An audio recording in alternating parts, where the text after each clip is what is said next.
এই যে আমার বউ পিছনে বসে আছে, প্রচণ্ড রেগে গেছে, বুঝতে পারছি। কথায় ঠিক মতন কথা বলছে না, কিছু পাত্তা পাত্তা দিচ্ছে না, ঠিক মতন কথা বলছে না। তো আমি বুঝতে পারছিলাম না কারণটা কি, পরে আমি কারণটা বুঝতে পারি। তো কারণটা হচ্ছে নাকি আমি চিট করছিলাম, আমি নাকি তার সাথে চিট করছি। উনি বলছেন যেটা, সেটা হচ্ছে আমি নাকি ওনার সাথে চিট করছি, এবং আমি নাকি সেই চিটটা প্রতিনিয়ত করে চলেছি। তো আপনারা জানতে চাইছেন কিভাবে চিট করছি, তো আমি বলছি চিটটা আমি করছিলাম স্বপ্নে। উনি প্রতিদিন স্বপ্ন দেখতেন রাত্রিবেলায়, তো রাত্রিবেলায় স্বপ্নে আমি এসে চিট করতাম। তো সেটা তো ভালো কথা, প্রতিদিন রাত্রিবেলায় দেখছিলেন স্বপ্নটা। তো আজকে আবার উনি আবার বিকেলবেলা ঘুমাচ্ছিলেন, বিকালবেলায় এসে আমি আবার চিট করে ফেলেছি। তো অফিস থেকে এসে দেখছি মুখ ভার, মাথা গরম। তো আমি জানি না আমি কি করেছি, বিকালবেলা চিট করে ফেলেছি আমি, বুঝতে পারছি।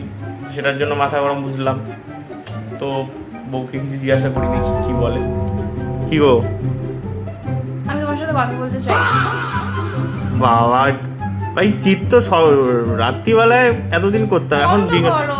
এখন বিকেলবেলায় করেছি চিট, ঠিক আছে, সেটার জন্য মাথা গরম। মানে আমি যাবোটা কোথায়, করবোটা কি? হ্যাঁ, আপনারাই বলুন।